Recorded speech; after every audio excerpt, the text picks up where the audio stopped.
ایک دفعہ سید عالم صلی اللہ تعالیٰ علیہ وسلم نے ایک آدمی سے گھوڑا خریدا۔ گھوڑے خریدنے کے بعد سید عالم صلی اللہ تعالیٰ علیہ وسلم رقم لینے کے لیے گئے۔ آپ واپس تشریف لاتے ہیں رقم دینے اور گھوڑا لینے کے لیے، تو وہ آدمی جو ہے اس ڈیل سے مکر جاتا ہے۔ وہ کہتا ہے کہ میری آپ سے کوئی ڈیل نہیں ہوئی، نہ آپ نے گھوڑا خریدا نہ میں نے بیچا۔ سید عالم صلی اللہ تعالیٰ علیہ وسلم ارشاد فرماتے ہیں کہ میں نے گھوڑا خریدا ہے، تم نے بیچا ہے۔ وہ کہتا ہے کہ اگر آپ نے گھوڑا خریدا ہے اور میں نے بیچا ہے تو آپ کے پاس اگر کوئی گواہ ہے تو وہ لے آئیں، میں گھوڑا آپ کے حوالے کر دوں گا۔ اب یہ گفتگو ہو رہی ہے آپس میں، اتنے میں وہاں سے حضرت سیدنا خزیمہ رضی اللہ تعالی عنہ کا گزر ہوا۔ آپ نے دیکھا کہ سید عالم صلی اللہ تعالی علیہ وسلم اس آدمی کے ساتھ گفتگو کر رہے ہیں، کسی بات پہ تکرار ہو رہا ہے، تو آپ قریب تشریف لائے۔ پوچھا یا رسول اللہ صلی اللہ علیہ وسلم، کیا معاملہ ہے، کیا ماجرا ہے کہ یہاں تکرار ہو رہا ہے؟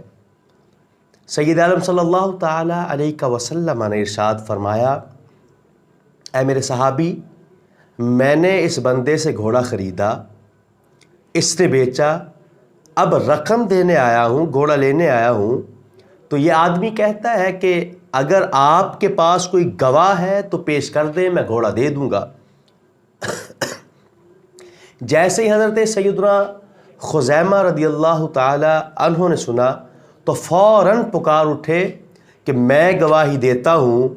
اللہ کے رسول نے گھوڑا خریدا ہے اور تم نے بیچا ہے۔ سید عالم صلی اللہ تعالی علیہ وسلم نے گھوڑا لیا اور یہ معاملہ جو ہے ختم ہوا۔ اس کے بعد سید عالم صلی اللہ تعالی علیہ وسلم نے حضرت خزیمہ رضی اللہ تعالی عنہ سے پوچھا کہ اے خزیمہ، جب ڈیل ہو رہی تھی، بات چیت ہو رہی تھی، معاملہ طے پا رہا تھا، سودا طے پا رہا تھا، اس وقت تو آپ نہیں تھے، آپ نے تو دیکھا ہی نہیں، سنا ہی نہیں، لیکن آپ پھر بھی گواہی دیتے ہیں۔ ہاتھ جوڑ کے عرض گزار ہوئے، یا رسول اللہ صلی اللہ علیہ وسلم، یہ تو گھوڑے کی بات ہے، گواہی کی بات ہے، ہم نے تو خدا کو بھی نہیں دیکھا۔ آپ نے ہم سے ارشاد فرمایا کہ اللہ ایک ہے، اللہ کو مانو، ہم نے خدا کو آپ کے کہنے پہ مان لیا، تو یہ تو گھوڑے کی گواہی ہے۔ سید عالم صلی اللہ تعالیٰ علیہ وسلم اتنے خوش ہوئے، سونے آقا نے حضرت خزیمہ کا ہاتھ پکڑا، ارشاد فرمایا، لوگوں سنو، اس خزیمہ نے میری گواہی دی ہے، اللہ پاک کو یہ ادا اتنی پسند ہے کہ اب جب گواہی کا معاملہ ہوگا تو شریعت میں دو کی گواہی پہ فیصلہ دیا جاتا ہے۔ اب میرا خزیمہ جہاں گواہی دے دے گا، اس ایک کی گواہی کو اللہ پاک نے دو کے برابر کر دیا ہے۔ یہ شان ہے حضرت سیدنا خزیمہ رضی اللہ تعالیٰ عنہ کی، سونے آقا سید عالم صلی اللہ تعالیٰ علیہ وسلم کی ظاہری زندگی کے بعد جب قرآن پاک کو جمع کرنے کا وقت آیا تو فیصلہ یہ طے پایا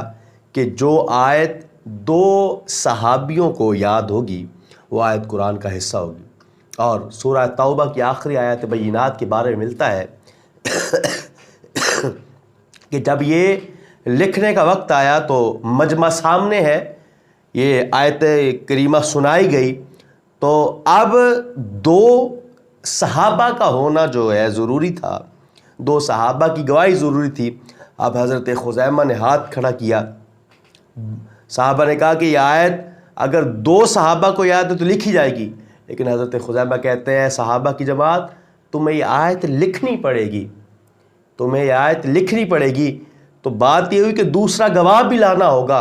حضرت خزیمہ نے ارشاد فرمایا کہ اے صحابہ کی جماعت،